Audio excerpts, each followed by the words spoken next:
You've heard of Rohan's 3 encounters with the Lost Teletubbies episodes, Skeletons, Galactic Battles, and Dreams.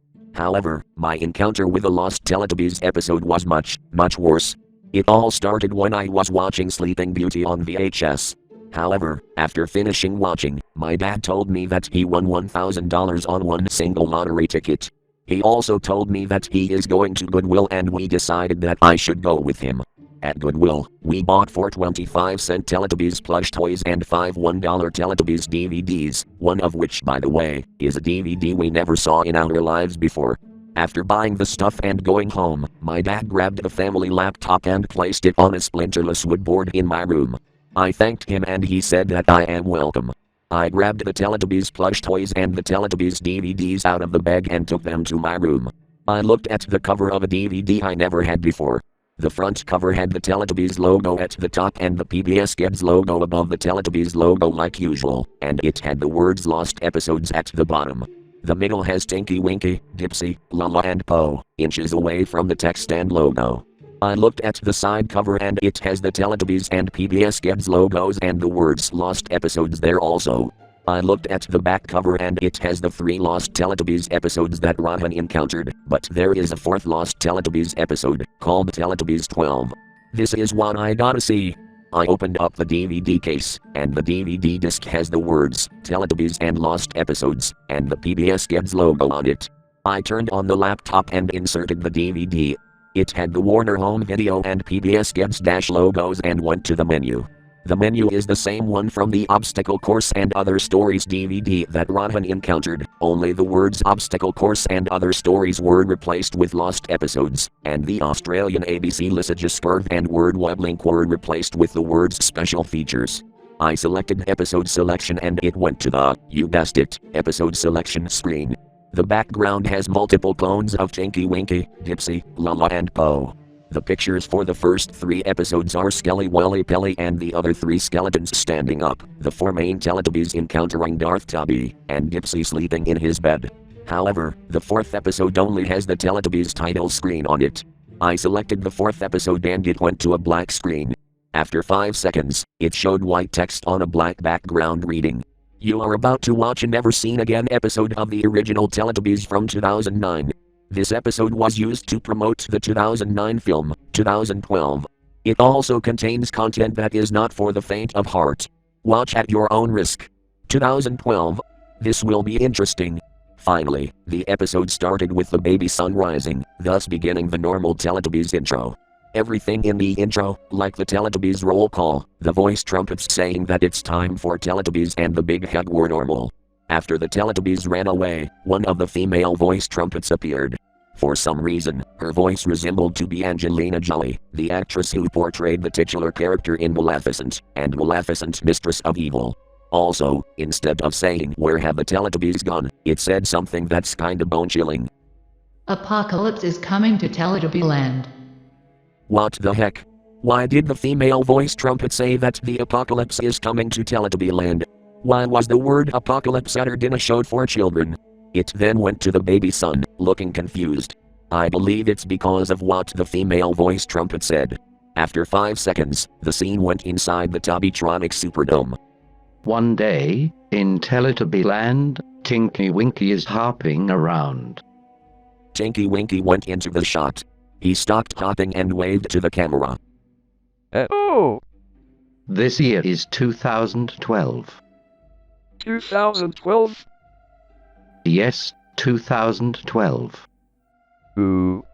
Suddenly, the magic windmill started spinning. Oh! The purple Teletubby then ran outside, meaning that the TV event had started. This was normal for the most part, however, instead of saying their names, the Teletubbies said something else. 2 0 1 2 The year was said again. Tinky Winky was chosen for the TV event, but this TV event was the craziest, messed up, and depressing one of all. It started with the news channel. The news reporter resembled Owen Wilson, the person who voiced Lightning McQueen in the Cars franchise. Even the voice of the news reporter resembled Owen's. Breaking news! 6 monsters are planning to destroy Earth, our home planet. May God be with us all. It zoomed out of the living room TV and into the living room itself. The family was shocked about this. Speaking of the family, they resemble four familiar faces. The father resembled Paul Bettany, TRA's actor from The Secret Life of Bees. The mother resembled Amy Adams, Giselle's actor from Enchanted and Disenchanted. The son resembled Dashpar, from The Incredibles and The Incredibles 2. And the daughter resembled Coraline Jones, from Coraline. The parents then turned off the TV, got up from the couch, went in front of the TV, and looked at the children. The mother seemed depressed about this and the father had a blank expression. Kids, this is sad. Now we will all die, because of the 6 monsters. Don't worry, we will go to the great beyond. However, the father then got angry and yelled at the mother, son and daughter. Hell no, all of you are wrong. I will go to the clouds and you 3 will be in the f***ing lava. All 3 of you are the worst. I will kill one of you for this. What? Why did the father swear in a TV show for children? The father then grabbed a gun and the daughter and son ran into the kitchen. The mother then ran to the father, trying to get him to not shoot anyone. However, the father then shot the mother in the chest, killing her. Blood was seeping out of her heart, as her dead body collapsed to the ground.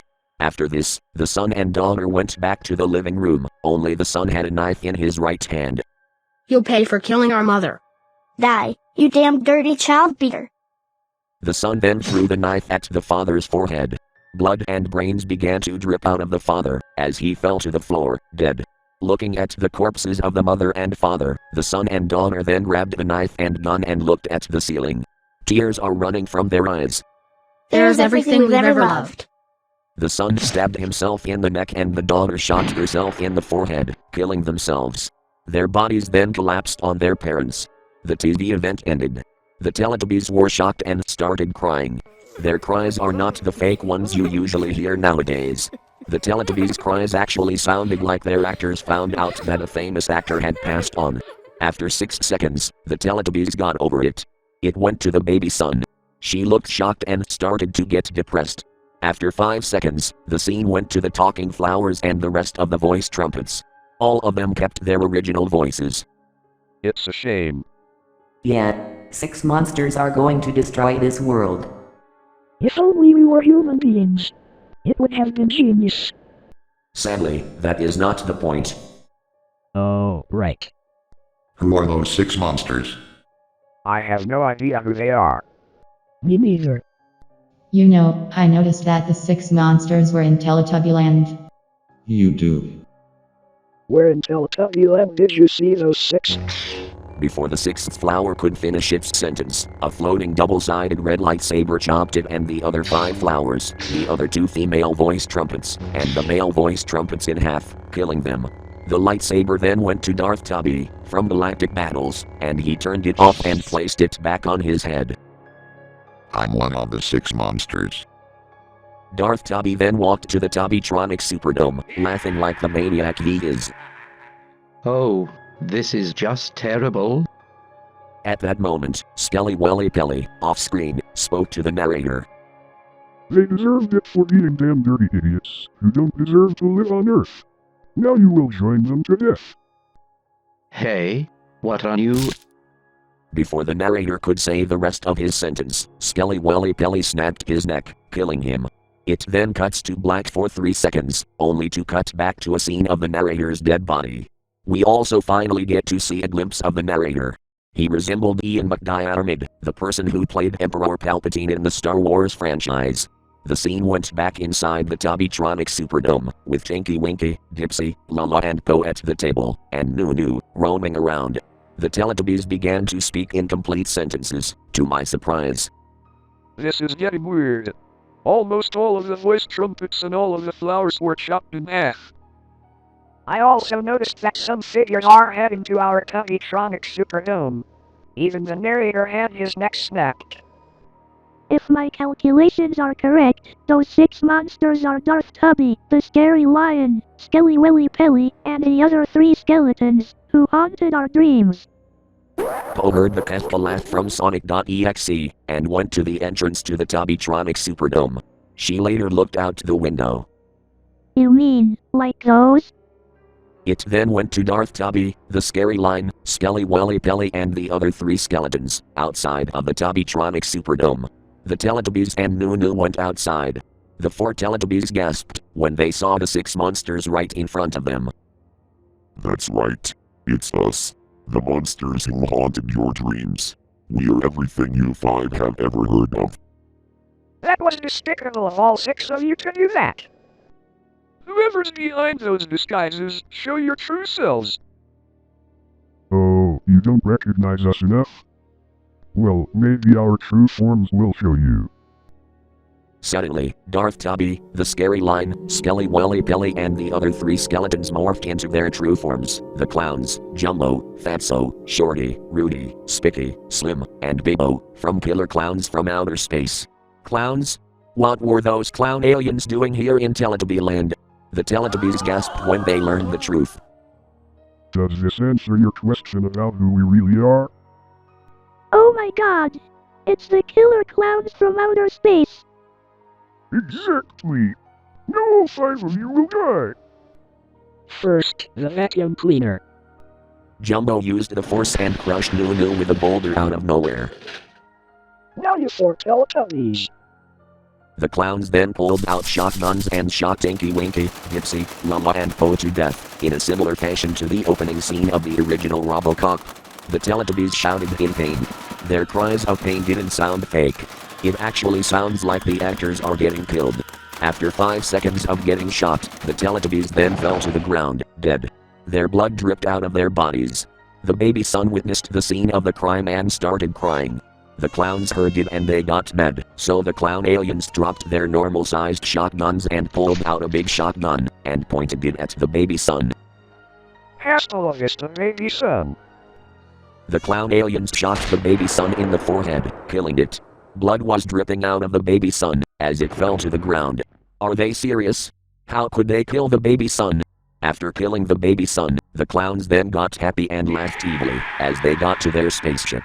It then went to the Tubby Bye-Bye sketch. However, instead of saying time for Tubby Bye-Bye 3 times, the last surviving female voice trumpet said something else, which is a continuation of Apocalypse is coming to Teletubby Land. I told you that Apocalypse is coming to Teletubby Land. Now everyone is going to join the Teletubbies, Nunu, the rabbits, the flowers, the narrator, the baby son, and us, voice trumpets, to death. It is all because of Jumbo, Fatso, Shorty, Rudy, Spiky, Slim, and Bibbo, the killer clowns from outer space. Goodbye forever. I realized that Apocalypse is coming to Teletubby Land, because the clowns were in disguise this whole time and that they are going to destroy the Earth. Right after the remaining female voice trumpet said her final sentences, it got shot by a laser beam from the clown's spaceship, killing the last voice trumpet. When the episode got to the credits, there was no music. Not even the Teletubbies or baby son are present, because they are already dead. Before the credits ended, the spaceship of the clowns could be seen leaving Teletubby Land, as the sky got dark, even when the baby son was killed. The Ragdoll and BBC logos were shown on a black background. The Ragdoll logo had angry eyebrows, an evil smile, red hair, red eyes and white text in another danger font. The BBC logo had red boxes and black text in a Mothman font. The text saying that Teletubbies is a Ragdoll/BBC production for PBS, in association with the Itsy Bitsy Entertainment Company, and the copyright notice are in a zombie holocaust font. The clowns could be heard laughing off screen. When they stopped laughing, the episode ended and went back to the menu. I replayed the episode and recorded it with my phone. I later plugged my phone into the laptop and uploaded it to Mediafire. I later made a YouTube video about it, which has the link to the lost episode. After all of that, I ejected the DVD, placed it back in its case, and put it on my shelf. 1 week later, I checked the video and it has 2 comments. One from Rodman and the other from Ragdoll. OMG. And I thought Dreams was the last Lost Teletubbies episode. Why would anyone encounter that lost episode? We didn't make this episode at all. It was actually made by Henry Bowers, the person who worked with Adam Kennington to create the 5 Lost THX text trailers. Both of them made the other Lost Teletubbies episodes. Henry and Adam have recently made a 7th Lost THX text trailer. which was made to promote the 35th anniversary of the Nightmare on Elm Street franchise. We apologize for you being scared. And no, the world didn't end in 2012. I still like Teletubbies though, despite that dark episode I have just seen. If you find a lost episode of a certain kids show, watch at your own risk.